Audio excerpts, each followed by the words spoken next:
yo. I already know how it is, baby. We starting off with this, man, because I need this shit, man. I done had a bad couple of days. Yo, man, I'm looking at, the Nicaholic is coming out tonight, man. Salute to everybody. Let's take a shot. Happy Thanksgiving early for everybody. You know what I mean? Yo, homie out here dumpster diving like Cash said before this. We're gonna talk about it, yo. But what really matters though is that my son got his outfit though. You know what I mean? Like he gonna look fresh too. It was almost bad. It was almost bad. Yo, salute my G's. Peace. Yo, hold up, man. Before hold on. I gotta do my due diligence. Yo, how you lose your son's Thanksgiving outfit? Be like, that's not yo. So like where I work right now, right? Like, I have my desk, my monitors and stuff, and for some reason, my kids, my lady, it must be like the corner of the room. They just dump everything on here. So 95% of the time I'm throwing shit out. And my son happened to catch one, you know what I mean? he caught it straight by mistake, you know what I mean? I'm in my backyard sweeping up, rice and beans and shit. And you on the third day of the binge too. That wild Hennessy binge you've been on. Calling me up talking crazy. I didn't even know about I'm in a meeting and the niggas' words are slurring. Like I pull that shit up. Yo, you been on fire for the past 3 days, kid? Oh man, work was crazy. Hell yeah, yo. Today I was like, people were catching strays all day, bro. Oh god, that fucking. He's on that sauce. He's on that sauce. That's it. About I'm back to normal. I'm back. It's crazy. He get drunk the whole week and then he'd be sober on the show. That shit don't make no sense. It's funny because what he'll do is he'll drink all the shit before he gets on the show. That's a fact. He just have enough left for the shot. That shit is lift your cup back up. Lift your cup back up. It's just damn empty. That shit is apple juice. He's capping right now, man. Ginger ale. Yo, that's crazy. Yo, listen. Man. I want to welcome everyone back to Drunk Sports Talk. Excuse me. Hold up. Let me back it up. I want to welcome everyone back to New York. No, hold up. Let me back it up. I want to welcome everyone back to Real Sports Talk. Yeah, I can't even. It feels weird to even say it, man. Real Sports Talk. New York's new #1 sports talk show. We are the voice of the streets. Allow me to reintroduce myself. It's your boy Cash. You already know who I got with me, my boy Jay and my boy Q. Yo. And what's up? First of all, what's going on, my brothers? How y'all feeling? Everything's good, man. Like I've had a quieter environment than Q. Thank God, right? I know, man. He was looking like Oscar. We're gonna call this nigga Oscar. Nigga hopped out the list. He in the shit. He like, I found it. I found it. Nigga had a fucking potato skin, came out the shit with a potato skin on his head. Everything. Banana peels and shit. You know what I'm saying? On his shoulder. They're like, what the fuck are you doing? I found his empty packets of Saquon and shit all over. Word up, man. So dirty diapers. But yo, like Thanksgiving is tomorrow. I'm gonna do all the cooking, this trip. So it'll be good. It's just been relaxed, man. What about you, Cash? What's up? Yo, I'm chilling, man. I'm doing the low key thing, man. Spending it with family, as we get older, I'm in my late 40s now. As we get older, I'm realizing more and more the importance of spending it with family. My mom's just sick, and I got people that sick around me and stuff like that. So now, as you get older, you start to see life a little bit different. I never understood it, but now I'm seeing things kind of like that. But I'm blessed to be able to spend it with my mom still. You know what I'm saying? So that's a blessing. But and peace to the queen. Low-key. Much peace to the queen. Absolutely. Appreciate that. And that's really it, man. What I do want to say is we're making. I guess we should make the announcement now.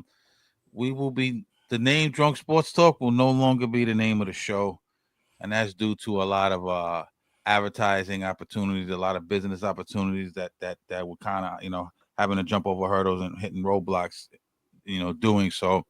As much as we love it, as much as the inception of the show was with that name, but as much as we love it, it's just not doable anymore. The new name of the show will be Real Sports Talk.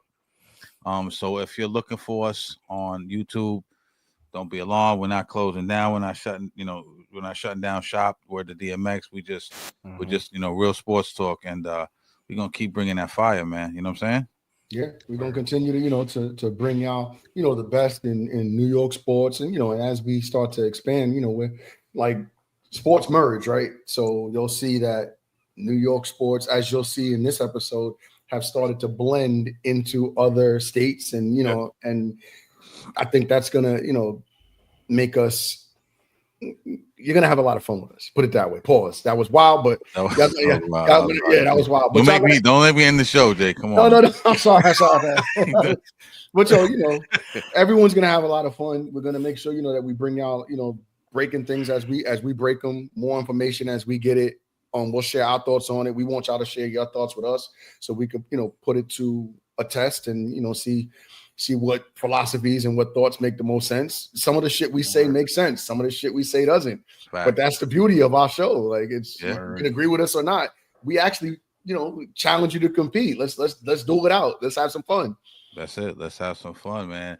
And with that being said, I want to talk about something that brings no fun to my life, no joy to my life. Here we go. No happiness. You know what I'm saying? It's going like I gotta be shoveling turkey in my mouth, pause, watching these bums tomorrow. You know what I'm saying? But I'm just kidding. But listen, we gotta talk. You see the tiki barb on. You see the fitted on. We gotta talk about the Giants because it's not even really about the play on the field anymore at this point. It's like all the off field stuff and all the turmoil and everything. And like this, we're recording this the night before Thanksgiving. They're playing the Cowboys tomorrow. So if you're listening to this, it's the night before. We won't know the results, obviously on this time of the night, but for tomorrow's game. But listen, and the reason why we're doing that, and the reason why we could have tapped in on Sunday, we could have tapped in on Monday or Tuesday, it's Wednesday. But listen, a lot of people like to run and be first to shit. You know what I'm saying? Who gets to the information first? Who gets to the news cycle first? Who breaks the story first? The first take, this, right? You know what I'm saying? And that's cool. And I understand that. But you have a whole bunch of outlets repeating the same shit, regurgitating the same bullshit at the same time. Sometimes the facts be fucking off. And even if they're right, it's just the same shit over and over and over. I get it. I understand it's necessary. I understand how this YouTube algorithm works. I understand the internet rat race, so to speak, right? But at real sports talk, it's gonna take me a while to get used to that. At real sports talk, we like to let it marinate for a minute, man. We like to do our due diligence. We like to collect all the data and all the information and let it sit for a minute, and then we compile all the information and we formulate our own opinion, and then we bring it to. It ain't really about being first, man, because first is cool, but it's all about being effective and right. But listen, we're gonna talk to Giants, man, because like I said, a lot of turmoil. Brian Dabol seems to have lost his team. The question I want to ask you guys is, right, and I'm gonna get right to it, man. The question I want to ask you guys is, should Brian Dabol be fired? Should he be the coach of the Giants next year, or should he be sent on his way? We've seen what Sexy Dex talking a little subversive.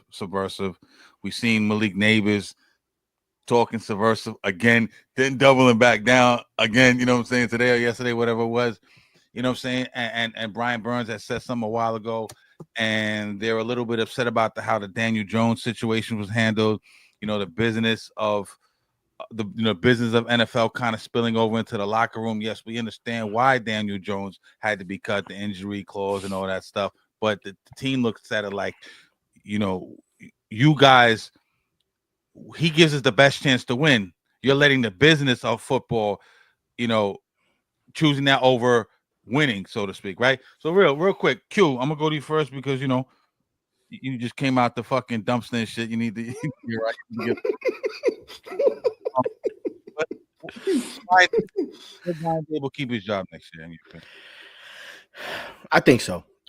And the only reason I say this is because, I know we looked at the year, optimistically and, like we were jumping out of the window, right? We assumed that, we were hoping and prayed to the football gods that the Giants were going to, win 10 games. I think I said 6. Obviously, it's much worse than that. But, we we all knew what we were heading for Daniel Jones. I feel like the entire like if Dabol gets fired, then then Joe got to go right after him, and Joe probably needs to go first, right? Because if Dabol gets fired, right? Because we lost McKinney.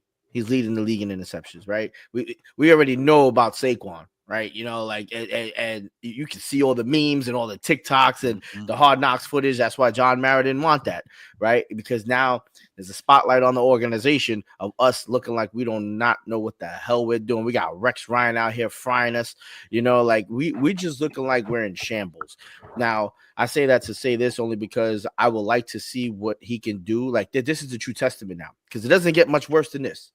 Right. So now we got to see what he's able to do after a year like this. We've seen Tom Coughlin had bad years. We've seen all types of different coaches that had success after having very, very poor years. Right now, this is his true testament. But I would like to see him what he could actually do. But it's going to be hard right here because, we already lost. We didn't lose the locker room. We already lost the locker room. And I say we lost the locker room probably week 5 or 6, and it's just unfortunate. But, just not a good team. When people start losing like that, you get Malik Neighbors talking crazy.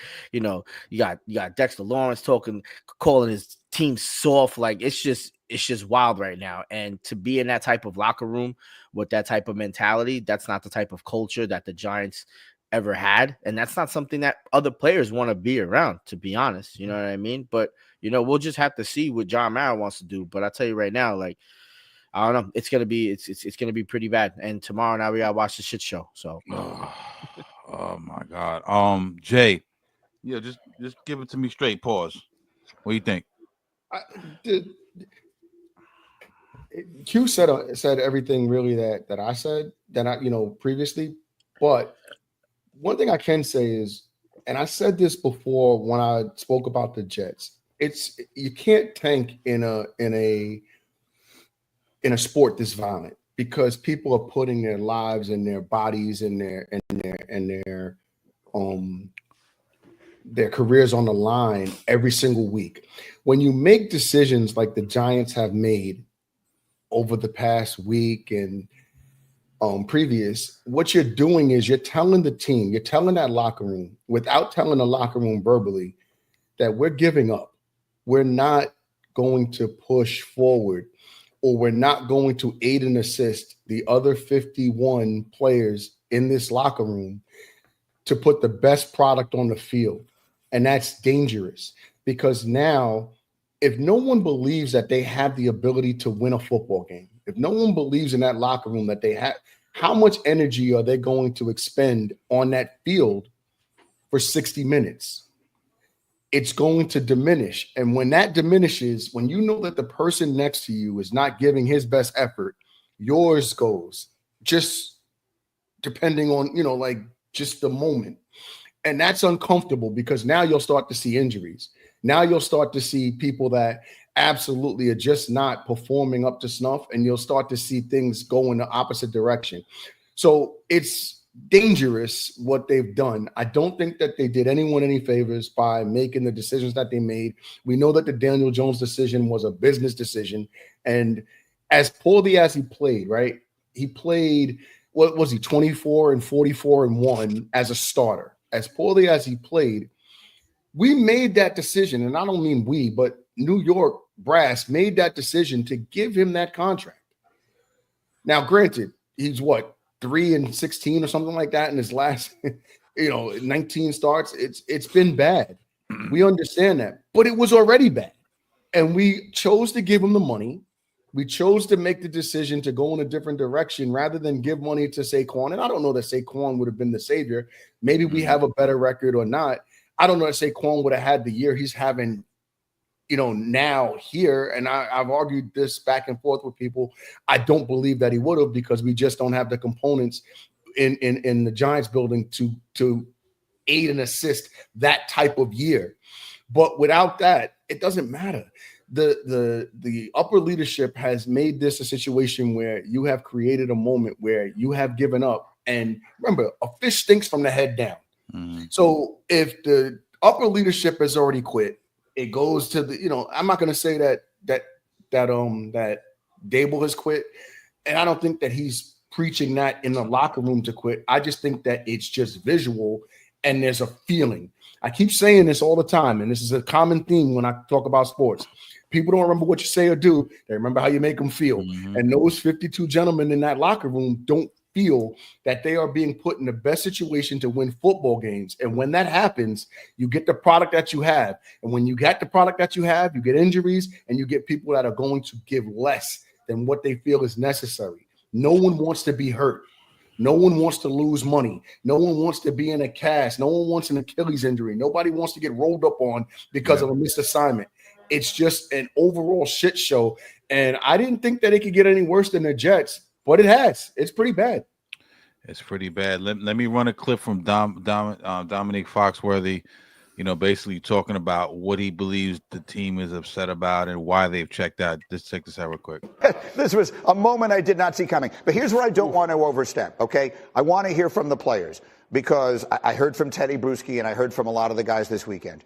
When the ownership and management do what they did, which is to say they move on from Daniel Jones for purely financial reasons with 7 games left on the schedule, not 1 or 2, but 7 games left. What exactly happens in the locker room? They've earned this behavior in the locker room. The postgame, the awkward, and you're going to get it the rest of the season. Why am I going to go out there? You're worried about that man and injury guarantee. What about my career? What about my injury? I'm going to go out and play the hardest I can play, knowing what you already sent 1 cat out and probably 2 more. The general manager and the head coach probably going to be headed out as well. And you want me to go just lay it on the line for everybody? No, sir. Like they cut their nose to spite their face. They've done it to themselves. They've earned it. I don't know how it works in other sports, but because of how violent football is, it's really hard to send a message that we don't care about the season and expect people to show up and play hard. And I understand, like, there's a speech that all football players are familiar with. You get close to the end of the season, you're not going to make the playoffs. It's like now you got to put some good stuff on tape because you're playing for everybody else.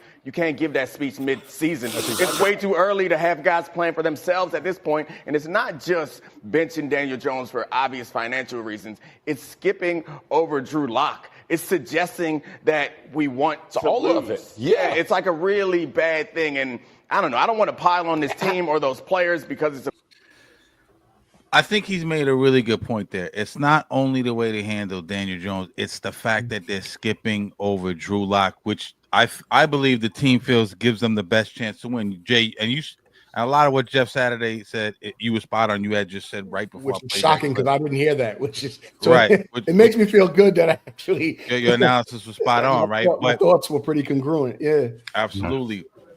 But the team, you can see that checked out. You saw the game last week. They was getting run all over, missing tackles, doing direct snap to Tyrone Tracy. He fumbles, just bonehead shit. Tommy DeVito holds onto the ball way too long, combined with the way the offensive line looked. They was just running over our offensive line, and DeVito holding onto the ball, looking like a deer in headlights at times. DeVito's not the guy. I never thought he was the guy, but anyone who thought he could possibly be the guy, let's put that to bed. We need to get a quarterback for next year. But I want to talk about Dabol, man. I think the business of the Daniel Jones thing combined with the bad coaching of Dabol, and Q, you said a couple of weeks ago you didn't like the play calling, and I kind of pushed back a little bit on that. But, I mean, the worst offense in the league, brother. You know what I'm saying? Tied for the worst record in the league. The run defense is an absolute shambles. Dudes is running all over the Giants. We know what the secondary is. Although I do like Drew Phillips, we know Deontay Banks getting cooked this year. And we knew that was going to happen. We knew the front seven. The emphasis was on the front seven this year. We knew how Shane Ball gets down, but it's really bad. That secondary is really bad. And you mentioned Xavier McKinney leads the league in interceptions, and we let him walk out the fucking door, right? What when you look at this team, and I heard a couple other people say this, and I'm gonna piggyback off this point. When you look at this team, right, and you go, why keep Dabol next year? What does this team do? What is tangible that we can say Dabol does well? What can he stand on? When he goes up to Mara's office and goes, I should keep my job because of this. What is it? The play calling? Because last time I checked, this is the worst offensive team in the last 25 years the Giants have had, right? You took over the play calling from Kafka, right? it's gotten worse, right? You can't get the ball downfield, right? You said you wanted to be more explosive, right? Can't get the ball downfield. One of the last, we're probably like bottom of the league, bottom 5 in the league in explosive plays, 20 yards or more, right? Running and passing. The defense is in shambles. You had the beef with Wink Martindale last year. I mean, it was so many different things, man. It's looking like it's unraveling for Dabol. And I'm going to end it with this. I do think Brian Dabol can coach. But there's nothing tangible that he can stand on right now, in my opinion. I think they were also a victim of that 9-7-1 season with the win over the Vikings. We talked about this last week. You know, that was a little bit of fool's gold, right? You know, we had a little bit of success. Let's try to build on it, but you were building on a weak foundation. You know what I'm saying? Now I get it. You know, you couldn't draft the quarterback because you weren't that high up in the draft and there weren't guys available. But I think they were a victim of their own success in that first year, man. You know what I'm saying? Yeah. No, I completely agree. Like when you have a moment where you kind of get, I guess, charged up by something that we don't really believe is, it was circumstance. Sometimes you can get charged up by circumstance. And I think that's what happened. You called it fool's gold, and that makes perfect sense. You get charged up by circumstance and you start to operate a little bit more with your chest out than it should be based on what you really are. You don't look in the mirror. You kind of look at what everybody else is saying, what everybody else, you kind of get gassed up by the moment. And I think that's what happened with the Giants. It's even worse because that if you really look at that season, were they really that good? No. Realistically, no. The answer's simple. I mean, if we got to think about it, then we know that the answer is it's a resounding no. I think they were good. I think they weren't as good as they thought they were. They skated by. Right. Mm-hmm. They skated by. They had a pretty and I don't have the actual schedule. He did win coach of the year that year. Yeah. But he won coach of the year because it was sky's was the limit. Anything he would have done at that point would have made him really coach of the year. Yeah. What was the year before? 3-13? What was it 3-13 team, if I remember correctly? Yeah, the Joe Judge shit, right? The Joe What are we comparing him to? He became the best of the worst. So you have to kind of look at it in the moment where, all right, this guy is absolutely daylight based on where we were. And if you're looking at it, they make the playoffs, they lose. It was nothing really that. This chick's about to take a dramatic turn. Daniel Jones played marginally better. He wasn't in any MVP conversation. He didn't. He turned the ball over less. Okay, he didn't turn over at all. So what we're doing, we're giving Fish credit for coming. Like it's nothing that we can look at it through that lens and say something to get excited about. And now, right after that, you start stroking checks to the wrong person. Right? You give a check to the wrong guy. Mm-hmm.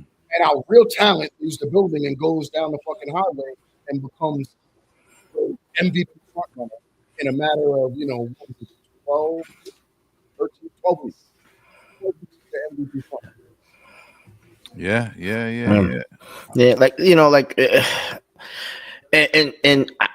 And I can agree with you, Cash. Like I could potentially see Dabol getting fired. Now, the reason that I don't see it happening, and not even saying that I want to give him another shot, and like in that type of aspect, but John Mara already said it. Like, I don't think that Mara and Tisch want to be the type of organization that is just plowing through fucking GMs and coaches. Like if this is it, come on, this is what this will be our fifth coach in 7 years? That's 8 years, something like that. Like that just shows poor leadership, and it starts from the top, right? It goes from the owners to make the decision on who they want to run it, which is the GM, and then the GM has to find the right, candidates and people to run the ship.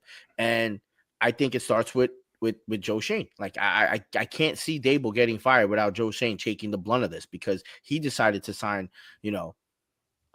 Daniel Jones, which we knew, and I can say it again. I hated when I found out he was making $45 million a year. I was like, this is fucking bonkers, bro. Like, this is crazy. Like, granted, he's okay. He could, like, he was the quarterback that we had at that time, and obviously we had no other choices, but we did have other managerial, like now they're looking at it in the business aspect when they could have been looking at it the business aspect all those years ago and just kept franchise tagging him, and that's where it goes. And that's the type of shit, because, we're all in the line of business, and, we see how it works and how money moves, and how come these guys can't be there and make these type of critical decisions, because that's what makes or breaks you in this type of line of work in this industry, and they dropped the ball, no pun intended, fucking viciously. Yeah. Right. And it started with Joe Shane. And if anybody is to take all the blame for this, Saquon Barkley, McKinney, getting Devin Singletary, like that, we can name it.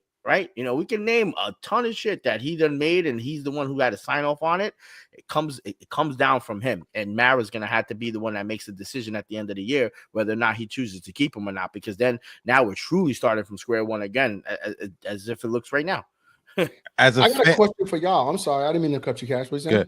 Now, as a fan, I want to tank, right? But like we said, the players don't want to tank, but they're looking around like they're mentally checked out. Listen, 17-3 first downs in favor of the Bucs last week. You got Baker Mayfield coming in there mocking DeVito. Come on, that's disrespect. We know Baker's always been slightly disrespectful and arrogant, but you can't have shit like that, man. They haven't had an interception in 10 fucking weeks, bro. They haven't had a lead. I can't even remember the last time they had a fucking lead. So you're looking around and you're like, if you're John Mara, you're saying, these guys aren't playing for this guy. You know what I'm saying? And I know the turnover and the consistency is a big thing, like you said, Q, and I agree with that 100%. I agree. You want some consistency, but at the same time, if you're losing the team, you gotta make a move. Now, let's say they do keep him on, right? Does he go into next year as a lame duck coach on a 1 year deal? Did they give him 2 years? And if so, are you going to let him choose a quarterback, right? Because the quarterback are supposedly thin this year, right? But let's say he does get his quarterback, right? You got to give him another. Does that reset? That kind of like almost resets the clock, I would think, right? You got to give him another 3 years to see that quarterback develop. You can't just clip him after 1 year. Most quarterbacks are not coming in and they're not developed at that point. Even though he's supposed to be the quarterback whisperer. So you either cut him now or you extend him. There's no middle ground. So this is something. This is the choice. This is a decision we have to make. What were you gonna say, Jay? I got 3 things, right? So the first thing is this. First of all, I'll back it up a little bit, right? Who do you think? Do you think that the Giants picked the wrong Brian? I have that in my notes. Yes, I do. And there was a whole racist controversy. Remember that shit a couple years back with Brian Flores? Brian Flores. Yeah, and right? Saying that it was some racist shit by the Maras, and Belichick recommended him, and even Tiki Barber and Stephen A got into it behind that shit. Maybe he did, yeah. One's a defensive guy, one's an offensive guy. You tell me. I think yes, and the reason why I say that is because you bring a personality like Brian Flores into the fray. I think the team would have responded differently to his personality, because I think it would have been defense heavy. So that defense would have been humming. That's first of all. Yeah. And the second part of it is I just think that personality might have fit better with what we were trying to accomplish as far as the Giants are concerned. Now, Dabol, there's nothing wrong with, I'm not here to be a Dabol basher. He came in and he did a solid job as far as what he could with that offense and what he could with Daniel Jones. Right. But he didn't pick Daniel Jones. Yeah. He didn't like, he wasn't part of that. He came in and he worked with what he had. And then, the Giants brass traded away some of his best pieces. So I don't know that it's, like you want to fire that guy. Again, I'm not here to say that he needs to be in Coach of the Year talks or he did anything spectacular or anything like that. But it's not fair of us to look at, we didn't give him the ability to go shopping for the groceries, as Rex would say, to make the Thanksgiving dinner. We didn't do that. So he came in, he worked with what he had, and so on and so forth. The other part of it is, and I'm kind of lost my train of thought because I'm old, but That shit happens, right? You know, like, do it all the time. I'm fucking old. I should have Pivot. I just pivot to some other shit. Y'all probably I should have wrote it down. I'm fucking old. Like, you know, as it gets closer to Thanksgiving, my mind starts going towards turkey. You know, and I start getting matter of fact, let's do a fucking shot. And I apologize. Fuck it, let's do it. Let's regroup. Let's regroup. I fucked this whole shit up. Nah, you ain't fuck it up. But nah, listen, just to piggyback on that, because you know you talked about like the personality of Dabol. Maybe that maybe the Brian Flores personality would have been a better fit. But if you remember, right, that first year, I don't know if you guys remember, Dabol was dancing in the locker room to fucking 21 Savage and all this shit after they were winning, and you know what I'm saying, he was tough, but he was like also like one of the guys. He was rocking the big Cuban link under his shit and everything. I mean, so he was like I think he's a player's coach, but as time goes on and as the losses mount and as all this shit, you start to get jaded. You remember when he first came in, I remember specifically he went on Tiki and Tierney and he was like, he learned all the media because he must have saw Joe Judge before, because Joe Judge literally talked himself out of a fucking gig. You know what I'm saying? Being all fucking, aloof and nasty to the media and like, yo, homie, you're not Bill. You like, listen, everyone, here's a little advice for you guys. Don't do the Bill Belichick thing unless you have Bill Belichick hardware, okay? That's first of all. But he was, Joe Judge talked himself out of a job. But when Brian Dabol first came in, he was learning all the media guys' names. He was real, he ingratiated himself with the New York media because they will get you the New York media ain't like Minnesota media. They will get you the fuck up out of here. He came from New York. He's coming from Buffalo. Right, he's coming from Buffalo. So he understood. But as time goes on, there was a point in time, I think we even talked about this, where he was being a little bit standoffish with the media, one-word answers, being grumpy. We'll just have to evaluate the tape and, starts with me and we'll take it from here. Next question. And then I think he scaled it back a little bit. But my point is, to your point, I think initially he had the personality to click with these guys. And, he barked on Daniel Jones, but at the same time, he would come up to him and tap him on the head, pause when he did something good, and like I said, dancing in the locker room, and then somewhere just went awry. The Kafka, the wink beef and all that shit. So, losing will do that to you, I guess. Well, you're right, because remember, the best elixir for anything is winning. Yeah. So we can, anybody can be relaxed and jovial and fun and playful and at peace, and when there's something to be that about, right? The Giants weren't fucking 15-1, but they were winning football games, and they were they looked decent enough doing it, even when Saquon was out for a significant amount of time too during that process, right? So you saw some upward trend, and those things work. When you're losing, that all goes away. No one wants to. Nobody you can't pull that shit off as much, and you start to feel the tightness and the pressure and the frustration, and everybody's eyes and and ears are wide awake to everything you say. People are starting to throw jabs, and like the conversation with the reporters and the personalities and the pundits aren't as fluid, right? They're asking real strong questions. What the fuck is going on over there? Without saying it that way. And how do you respond to that? I agree. And a lot of people are going to be like, what are you on, some ignorant shit? Why are you bringing up a Cuban link? I'll tell you the reason why I bring up a Cuban link, man, because the young guys can relate to that. You know what I'm saying? They can relate to that. You saw Kirk Cousins, Kirk O'Chains playing around with the Link song, singing what he was rapping at 21 Savage or some shit. They like shit like that, bro. Like I like shit like that. You relating to us, so that's why I bring up the chain, because people be like, "What are you talking about a Cuban link?" Like it's just being able to relate to them, right? Not being too alignment, right? You can't take yourself away from a team that you're trying to lead from the front. There has to be a connection. There has to be a bridge of rapport. Sometimes it could be music, pop culture, jewelry, outfits, whatever it may be. He's our age. He's me and your age. He's the same age as us. So he came up. He most likely he came up in that the golden era. world. I'm sure. Yeah. I'm sure. You know, like I wouldn't be surprised if if he's driving around in his fucking Toyota Camry and he's Yo, what you got against Camrys, B? I got a Camry, son. There's nothing wrong with that. There's nothing. There's 1,000% nothing wrong with that. That's snobby Tesla talk. We ain't even gonna go there. We're not gonna do it. The reason why I say that is because that guy's a millionaire. He could absolutely have whatever he chooses, I'm sure, but he probably is a Toyota Camry or something like that. He probably got the Saquon Jeep or whatever it is for his wife and kids. So I'm just making a joke about that. We got a Honda Odyssey or something. Right. I'm sure he's got a Prius. Yeah. You're not going to see him. I don't know if you guys saw this, and this is probably completely off the record. I mean, completely off of the beaten path, but I don't know if you guys saw it. Shout out to Cam, that truck that he just picked up. Nah, what did he get? Bro, some shit I can't even pronounce. Like, shout out to Cam for the shit. Bro, the shit looks like a military Jeep, and I don't even know why we got there, but that shit was crazy to me because I was like, what the I'm drunk right now. Exactly. It's Thanksgiving, as we should be. Shall we take a shot? Let's take a shot. Let's take a shot. I gotta get y'all gotta catch up to me. That's what this is. That's a fact. Yeah, I've been caught up for the past 2 days. You lap niggas. Shout out to Keith McPherson too.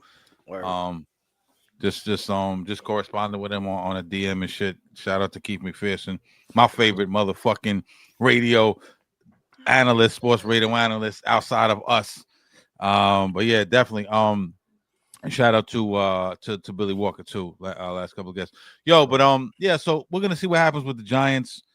At this point, last thing I'm gonna say, it's hard to watch. I don't even want to watch the game tomorrow, bro. Like I'm looking forward to the playing. It's just crazy. Like think about what I'm going to say. What's crazy? I don't even know what time that shit is on tomorrow. I think it's at 4. But I'm looking those people. What I'm getting ready to say. I'm looking forward to watching the Detroit Lions on Thanksgiving. Detroit Lions historically are terrible, but they back up. So yeah, I'm looking forward to that and eating some turkey and all that. But we had mentioned Saquon Barkley and shit, talking about Daniel Jones and them giving Daniel the bag and maybe not. We know how the market went, but letting Saquon walk out the door. And we seen John Mara in Hard Knock Life talking about I'm gonna lose some sleep. If I see him go down the road in Philly, you know what I'm saying? Because it's literally just a hop, skip, and a jump down the block. Like you can get from MetLife into Lincoln Bank in probably like 45 minutes without traffic. You know what I'm saying? Like easy. You know what I'm saying? So it's a real hop, skip, and a jump. But a couple of weeks ago, we had a little segment on MVP, who we thought was going to win the MVP, and mind you, when we talk about this shit is fluid, man. Like things change. People eclipse each other. People jump over each other. So it's fluid. Nothing is like, it's just etched in stone. We had to talk about Derrick Henry, Lamar Jackson. We talked a little bit about Josh Allen. He was just starting to really make his case for MVP, but we also mentioned Saquon Barkley, man, and people was kind of saying, what do you mean Saquon Barkley? Like he's not doing Derrick Henry shit right now, but he's balling the fuck out right now. I mean, the shit when I watch Saquon Barkley, bro, like it makes me sick because he used to be a Giant, but on the other hand, I go, this dude is different. This cat is different. You know what I'm saying? Like. The Eagles are on a 7-game winning streak, and at the forefront of that winning streak is no other than Saquon Barkley, right?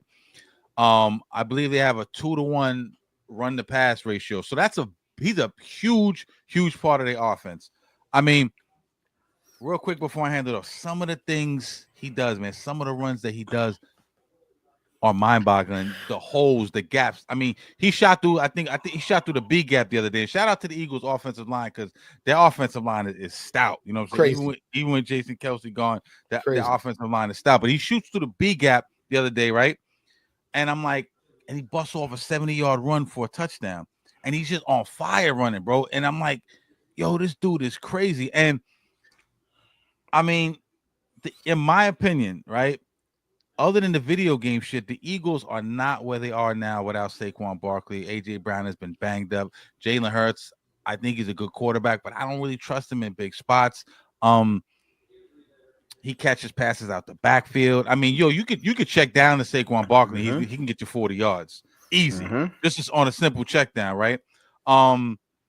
He broke the I believe he broke the fucking rushing records for the Eagles, or he's about to break it actually. Held by the single rushing record, single game rushing record, which is held by I think Shady McCoy, if I'm not mistaken.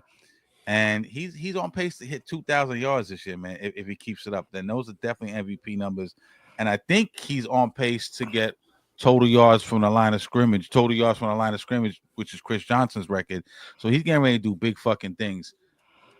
We know Lamar's special. We know Josh Allen is special. We know what Derrick Henry's been doing. You know, we mentioned Jared Goff and some other players. I think I gotta vote for Saquon, man, for MVP. Jay, talk to me, bro. What you think?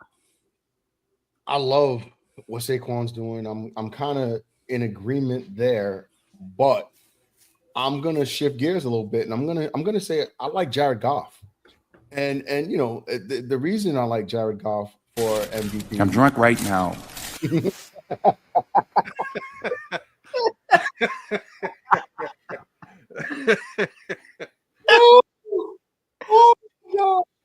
Oh.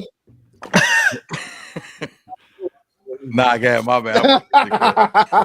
No. The reason why I like Jared Goff is because that franchise has been in the toilet for years. It really has. It hasn't been, you know, the Eagles were in the Super Bowl, 3 years ago? You know, they're you know, they kind of lost their way, and Saquon absolutely added validity. Like he came in and, you know, and with the absence of Jason Kelce at center, and we all knew that it was going to be a little bit of a transitioning period because Jalen Hurts relies very heavily on on Jason Kelce as far as the things that he needed to do in order to make that offense run. Jason Kelce really was the cog that made that whole thing run. He was able to identify protections and things that, you know, that Jalen didn't really have to be bothered with. So now with him gone and him having to rely solely on him, and I'm sure he's having, you know, a lot of communication with the center at times, but what better way to make a quarterback more comfortable than to give him a solid run game, to make it easy for them to be able to go play action, to make the defense not be so they can't just, you know, line up and, you know, expect to, you know, come flying in, because there's a possibility that they're going to have a guy with 55-inch quads come flying out of that backfield, you know, and break off 50 or 60, right? And it even wilder than that, it's punishing to get beat up with that type of run game. He's not a finesse back. He's a bruiser. Yeah. I know a lot of that stuff you'll see is like, you know, he can get around and he's very, very downhill, or he can run through the tackles. But he can absolutely bruise you. So with that being said, I think he's a great cog, but as far as changing a football team and changing a franchise and being able to like take a franchise from worst to first, I think that you have to give serious consideration to Jared Goff. You have to. I don't see any reason why you wouldn't. Like, they were good last year, but the year before that they were not. This is absolutely a franchise that has yeah. At that time, they were 7-9. Yeah, they were on the come up though. But yeah. They missed the playoffs, I think, by one game. If I remember. So, and then the following year, last year, of course, they were fantastic, and this year they're even better. And that's, I don't want to say it's solely because of Jared Goff, but it kind of is. The guy had 5 interceptions and still found a way to win a football game. Last week, the guy had 413 passing yards. Yeah, 413. That team is absolutely buzzing. And again, they have a double. They have a double a double-headed monster pause backfield with Gibbs and Montgomery. Yeah. So I understand that. Those guys are one and the same. One is just a little bit stronger. If you look at their stats, they're almost identical as far as rushing and touchdowns. So I understand that. They have a solid defense. The defense went and got a little bit shaky for a second because Aiden Hutchinson, of course, had the I think it's the Achilles injury, but they really haven't skipped a beat. If you look at their wide receivers and in Jamison Williams and Amon-Ra St. Brown, who's getting them the football better than Jared Goff? He's accurate as hell. He can throw the football a ton if he chooses to. He doesn't take sacks that he doesn't absolutely have to take. He knows when to throw the football away. I don't see any reason why we could look at that. And he's got a 9-2 record. Yeah. 9-2 record. I don't see any reason why we can sit here and say that he's not a viable contender. Now, again, Saquon Barkley, yes, we can talk about it. There's stats that that are very comparable to Adrian Peterson in his 2012 campaign. But with that being said, how many running backs have made it since 2012? None. Yeah, but he's getting ready to do his. Listen, if he gets 2,000 yards, right, the only other running backs, he's getting ready to do. See, the reason why I say MVP is because he's getting ready to do some historical shit. You mentioned AP, OJ, Jamal Lewis, Derrick Henry, Terrell Davis, Eric Dickerson, Barry Sanders. Fault. Yeah, Yo, to me, he's the new Barry Sanders. Man, he balls like Barry did. Barry used to make dudes miss, and I think he's even a little. And this sounds sacrilegious. He's even a little bit iller because, like you said, he can get downhill. You feel what I'm saying? Do you? But anyway, my bad. Go ahead. Proceed. Bro, you're calling it. I agree with everything you're saying. I absolutely like. There's nothing that you just said that I do not agree with. Like, I want to make that really clear to viewers. But at the same time, I have to be realistic with. There's something that can be said about a good player going to a good team, and then the team just staying good or getting and that, like their record actually not going to be better than it was in their Super Bowl campaign. It's impossible. Yeah. Not right. Jared Goff went to a bad team, and this team's about to compete. Yeah, I think for a Super Bowl. Yeah, for sure. Has to be said about that. Yeah, and there's again, it was 3 years. If give Dan Campbell some credit too, though. He did a great job. Yeah. Goes and give your boy some credit. You know what I'm talking about? Who? Mekhi Becton. Mekhi Becton, man. He resurrected himself on who? You know what I mean? Mekhi Becton. I don't even know what that is. From the Jets, the offensive lineman. He was one of Joe Douglas's. You know, he was considered a bust and shit. Give Mekhi Becton some credit. I'm not giving that motherfucking like I'm not doing that. Line.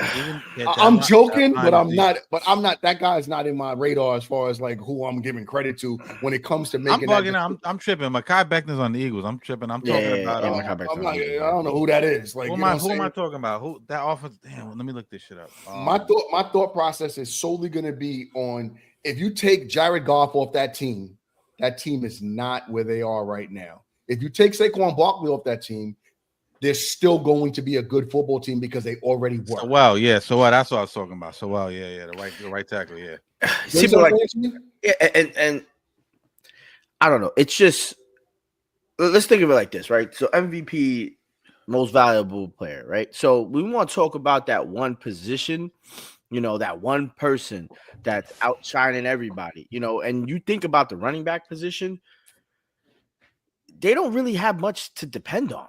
Like, it's just them. Like, they have to create everything aside from, you know, the line. But, you know, we seen Saquon Barkley, even with shitty old lines, still succeed. And now he's already ran for more yards than he's done in full seasons with the Giants. Yep. So, and when you think about like quarterbacks, me personally, my opinion, I'm just tired of seeing quarterbacks win this shit, only because it goes hand in hand. Granted, you know, you're gonna see those ill-ass quarterbacks and they got the dope throws and shoulder passes, but to be honest, quarterbacks depend on a lot, right? You know, you can't just be a dope quarterback and automatically assume that you're gonna succeed. You still need the wide receiver to catch the ball. You need a good wide receiver. You need a good lineman. You potentially need a good running back that could also block for you, right? You know, like there's a lot of things when you think about the quarterback position. Granted, you know, they are the guys who have to make all those decisions, but they ain't making crazier decisions than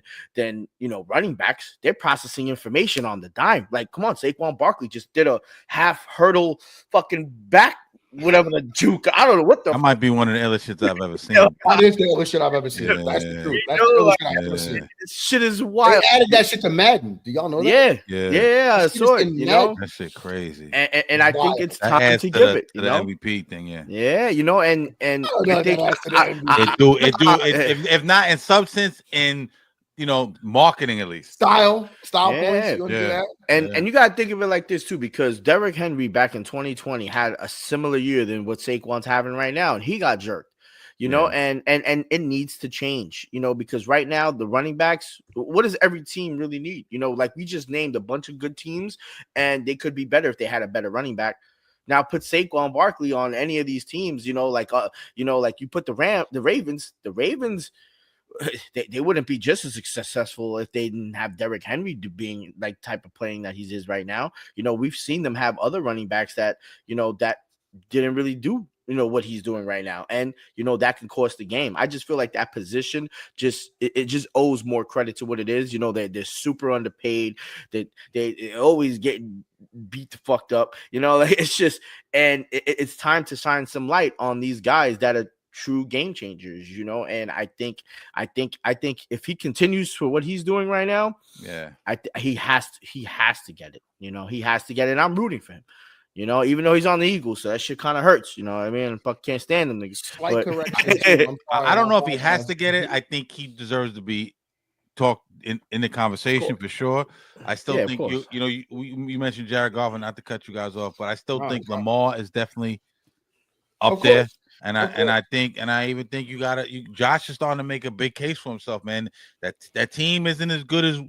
Listen, we didn't give that team that much credit coming into this year. Let's keep it 1,000. You know what I'm saying? Yeah. And he's slinging that ball around even before they got Amari Cooper. You know what I'm saying? And I do want to make a correction. Who I was talking about is Sewell from the Lions. You know what I'm saying? The right tackle. Him and who did I get confused? Becton. Yeah, him and Becton. Yeah. Becton from the Jets. Well, and I gotta make a correction too, because the Detroit Lions are 10-1, not 9-2. Which actually aids and assists my original conversation. Yeah. That that's something has to be said about a team that is not, I don't want to say not good, but they've been bad for so long. You have to look at that. You can't. What quarterback can you really plug and play into that other than the notables, right? Maybe you can put Lamar Jackson in there. And again, you know, it's going to take Detroit. In Detroit, right? I don't even think so. I don't think so either. Yeah. Maybe you can put Josh Allen in there, and they don't skip a beat. Maybe you can put like a Burrow in there. A Burrow, maybe a Burrow. Justin Herbert, maybe a Herbert, that type of quarterback. Even a Trevor Lawrence, maybe you could throw in there. And then you have to think, like, you know, who you could throw in there a Matthew Stafford. Now I'm tripping. No. I don't think. Like, think about this. Remember, Jared Goff came from swapped from LA. Yeah, they swapped. They threw the guy out. Yeah, you know what I'm Sean saying? McVay. Yeah, I know Sean McVay is a brilliant football mind, but I just don't think he fit his offense at the time. Right, I got you. You know, and listen, Matt Stafford, to me personally, I know we're kind of drifting a little bit, but I don't think that LA Rams team was really that damn good. Like, I think they just got hot at the right time, and you know, and things kind of. They put all chips in the middle of the table, man. They did a lot of trades, gave up a lot of draft picks, and that's why they were suffering. But look how they're doing now. They're coming back from the dead. But yeah, we are drifting. But listen. I hate to say it. I'm rooting for Saquon, man. But I think Lamar is gonna get it again. You know what I'm saying? I think Lamar's gonna get it. And I wouldn't be mad. I wouldn't be mad if Lamar. And this would be his third time, right? Yeah. You know, we had when we talked about Lamar and Derrick Henry and as you know, we had a segment that Lamar has to be considered with Patrick Mahomes, and dudes was frying us in the comments. I don't know if you peeped that shit. They was frying as they started putting all these different stats and everything. I don't give a fuck what you say. 3 MVPs and generational shit. I understand he has a bunch of rings, but if he wins a ring this year, I think you got to put him in that conversation, bro. I just don't give a fuck what nobody said. I don't give a fuck what the stats say. You know what I'm saying? You can twist stats to make him look any way you want. And I'm not taking shit away from Patrick Mahomes. And we're digressing like a motherfucker. But I think, you know, Lamar Jackson got to be in there. You know what I'm saying? In my opinion. I don't see any reason why he wouldn't be now. Yeah. Well, other than he don't have a ring. Other than he doesn't have hardware, right? Yeah. But if you look at overall, like, just the body of work. And again, Patrick Mahomes went into a really good situation. Yeah, he really did.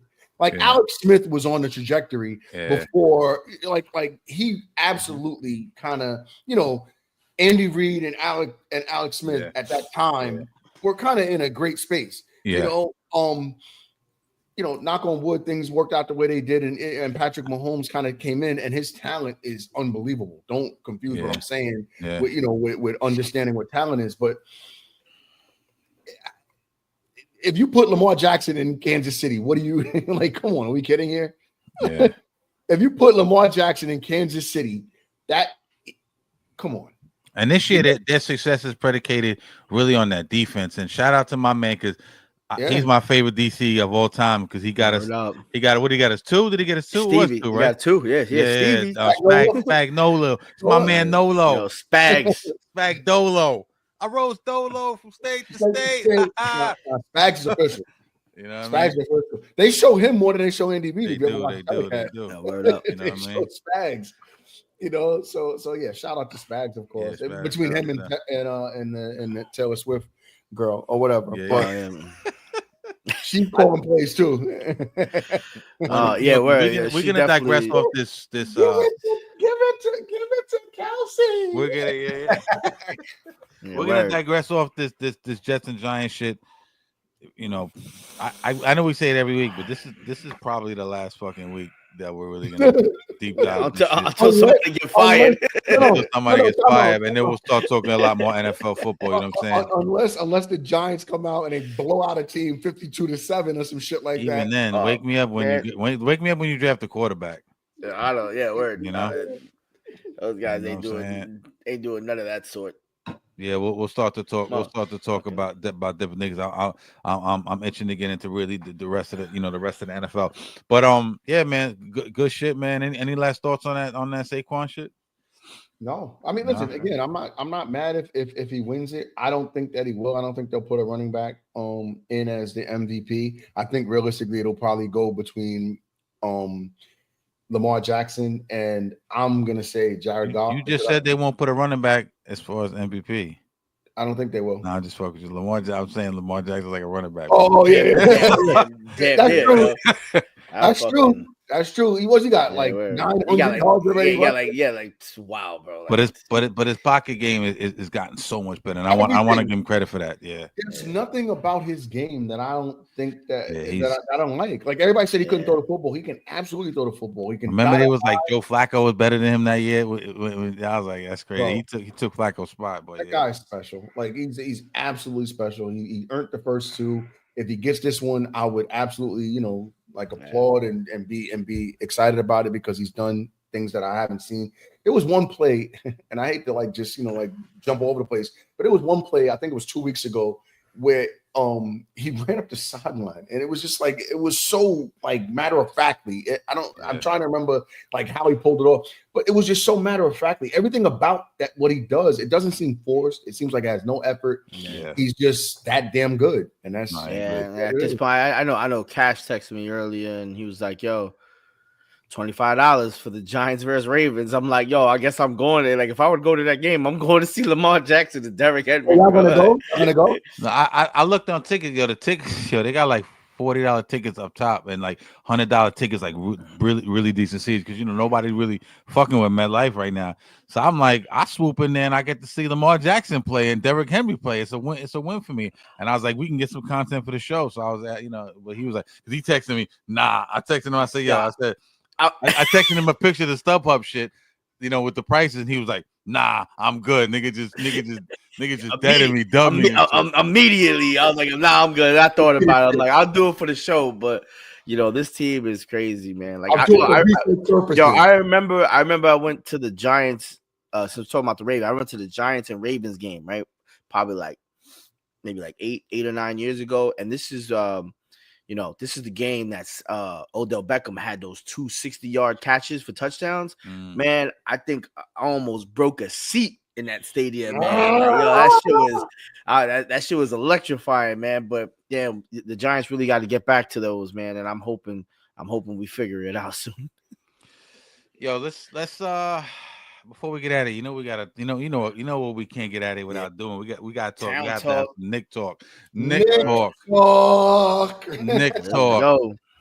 Yo, listen, man. I had a whole thing prepared. I was gonna throw that shit out. Throw it out the fucking window. Let's just, this whole conversation. Once I think I had these dudes figured out, they fuck my head up and shit. You know what I'm saying? I guess we start with tonight, man. Listen, Knicks playing the Mavericks. They kind of got their doors blown off. I thought it was an interesting game, man, because just stylistically, Knicks have the slowest pace in the league. Pace-wise, they're very slow. They don't get out on transition a lot. Mavs like to run. Mavs have one of the top defenses. Knicks have one of the top offenses.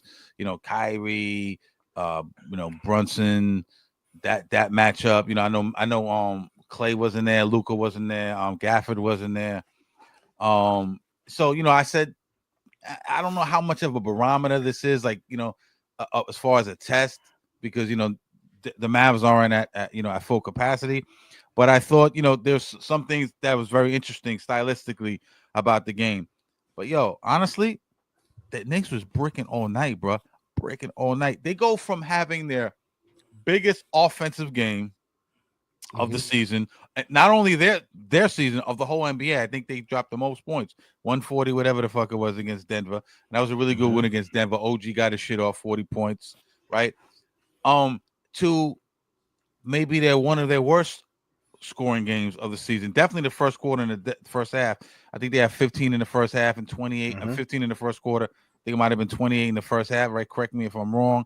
OG went from busting niggas' ass to getting the straps put on him. OG had a really terrible game. The only one who really, really balled out tonight was Brunson. And he started off cold, but he got hot. He had a really good game. The Mavs led as much as 24. The Knicks, I cut it to I think 13 at one point. But to me, it was never really close. The Mavs swarming on defense. One thing I like what the Mavs do is, pause, I'm going to say this in advance, their length and their size and the way they move their feet. You know what I'm saying? It's bothersome. Cat did his thing. I don't have the stats in front of me. Like I said, OG was cold. Mikal, it was really Brunson's show tonight, and they really got their doors blown off without Luka, Clay, and Gafford. So that's very disappointing, especially after the win against the Denver win, and the good win against the Suns. I know they lost to who they losing between Utah. Yeah. So every time I think I have them figured out. Right, they beat the Suns. I'm like, wow, good win. You know what I'm saying? Even without Kevin Durant. Lose to the Jazz. I'm like, damn. They play no defense in that game. I'm like, shit. Then they blow Denver out. I'm like, yo, are they starting to cook again? Then they lose to Dallas. You know what I mean? So it's like, which Knicks will the real Knicks please stand up? That's the type of time I'm on. What is it? What is their record right now? 10 and what? 10 and 8. 10 and 8, 18 games in. So what do we give them? About 25 games? They're coming up on that 25 game mark soon, and I still don't know. I mean, we know they're a high-powered offense, but we still don't know how good they are, is what I'm trying to say. Q, you saw the game tonight. You tapped out. You was like, third quarter, I'm done. I gotta go find my son's fucking y'all was digging through the trash. Y'all was looking like the sanitation worker and shit. Digging through the trash. Nigga found his son's outfit, and he found a Daniel Jones jersey. Somebody threw out in the fucking stuff. Okay, I ate a half a banana right after that. Who are these Knicks in your opinion, man? And what was your thoughts on today? I think the Knicks are a 3-point team, and and that speaks for most of the NBA, right? And in my opinion, they need to be some type of assist team, but move the ball. We didn't see that tonight. Like how you perfectly said, they got bottled up. That defense was there. There was so many horrible passes that were just in the lane of like somebody that can just grab it. Like why? Like they're running down under the hoop across the sideline and trying to pass the ball there. Like I just didn't see what they were trying to do, because this wasn't the Knicks that just blew the doors off the Nuggets. Fucking what? Brunson had 16 assists, career high, like that game, 17. Like 17. Yeah. They had 45 total assists. We only had 20 tonight. Like he was facilitating that game, and that's what he needs to do. I'm kind of starting to think we don't need him to score 37 points. I don't need playoff Brunson right now. I need Brunson to make everybody else do what they need to do. We need to win these games. We're not going to win these games with him just having 40 points and 5 assists. Like that's not going to work, and him getting other people involved and knowing when to do that. But I just think they were really But cold. everybody I don't was know if bricking it's- tonight. Crazy. Yeah. I don't know if it was the rim, but look, we shot 27 from the three-pointer. Come on, we was 7 for 29. In this type of NBA era, you are not. I don't care who you are. You're not winning that game. Yeah. You know, you're not winning that game. 51% from 3-point range. That's crazy. It was on fire, G. And this is what the Knicks need to play team basketball, you know, and I'm not saying it's Brunson's fault or blaming anybody, but we need to get all these guys involved, OG and Mikal Bridges, and, you know, make easier shots. They need to start realizing much sooner in the game, not in the second, third quarter. Don't be the Giants and start throwing the ball to Malik Neighbors in the fourth quarter. We need to start realizing when we're not hitting our shots, we have to create it. We have to talk together, guys, move it out the ball, and Brunson has to be the facilitator to do that. And he's the captain. He has to do that. It's on his back at this point. And tonight it was just not there. You know, not only they're missing shots, but they're doing horrible passes, you know, and we shot a career high, but we shot, you know, way above our average. We're last place in free throws, and tonight we shot 29 of them shits, made 25 of them, and we still losing by 15 points. So I don't like the refs. I was watching the game and I'm like, all right, damn, they're just calling everything. We need all the type of help that we need right now, and we still couldn't get the W. And it's just it's inconsistency is going to kill you in this type of new NBA league. That was a perfect take. Like the inconsistency, I think, is the biggest piece. We can score a ton. It's so bizarre to watch. Like, I'm looking at their stats now, and like these numbers are really high. We scored 145 points against the Nuggets. We scored 138 against the Suns. We scored 134 against the Wizards. Yeah. We scored 124 against the Nets. These numbers are high. 128 against the Pistons. So we know that we can score the basketball. That we do know. However, there's a flip side to that coin, right? We also got our asses kicked, and we gave up 132 points to the Celtics, you know, week one.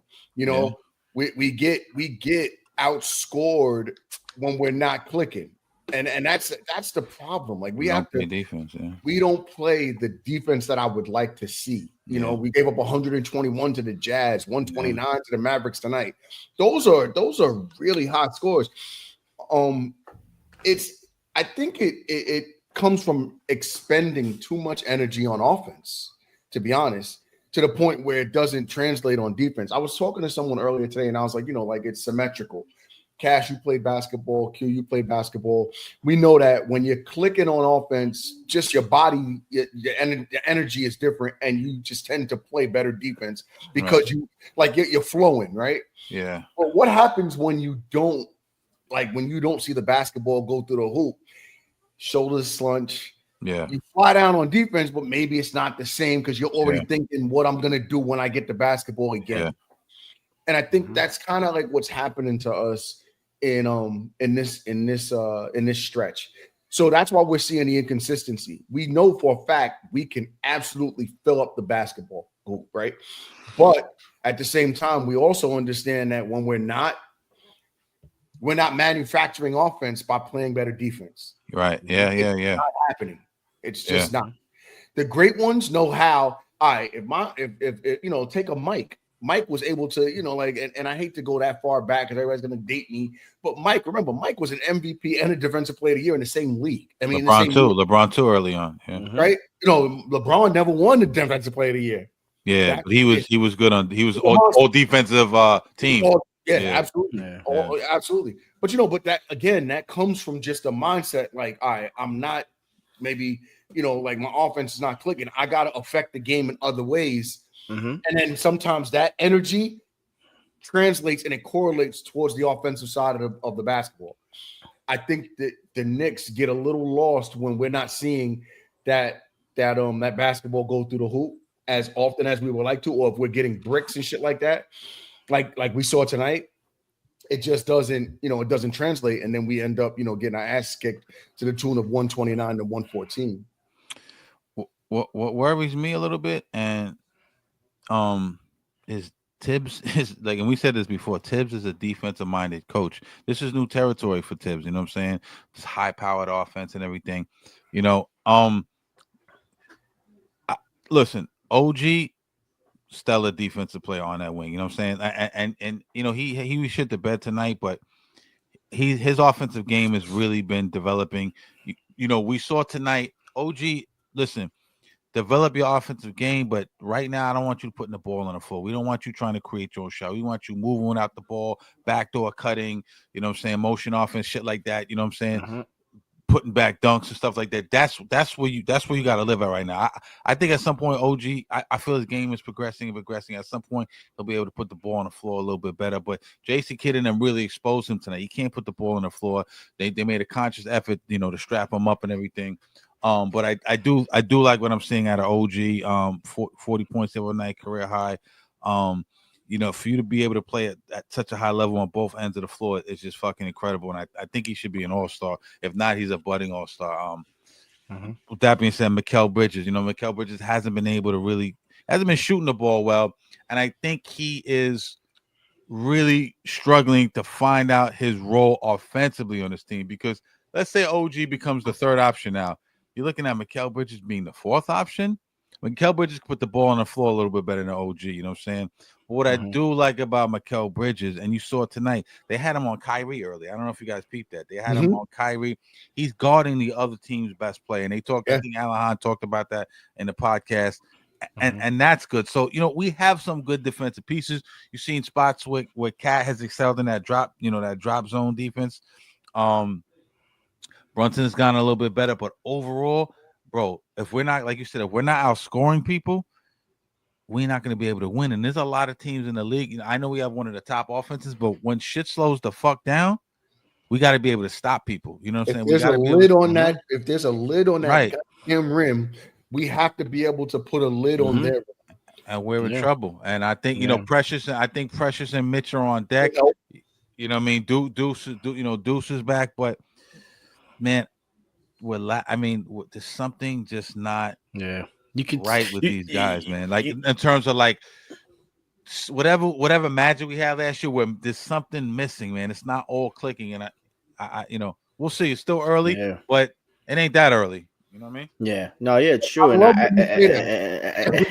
early, it's not. And it's funny because you can still see that they're searching for their identity, right? Because you know, like, except aside from out of these 18 games, aside from maybe maybe like one or two, maybe even three, if we're not winning by 15 or 20, we're losing by 15 or 20, you know, like and it shows in the product that we're seeing, you know, every other day. And I think they need to start, you know, doing some little powwows together and start figuring the shit out, because, you know, we can't go into this December or January and all-star break, and then over here we're still seeing the same thing that we're seeing right now. We just can't have that. Agreed. We got some tough games coming up, right? I'm looking at the schedule with Knicks, Hornets, right? Magic, I think they won their last 9 games or some shit like that. Detroit is better than they were in past years. You know, then we got the Timberwolves again. We know what they're about. Raptors is pretty fucking good. Then we got the Magic again. The Wizards are trash.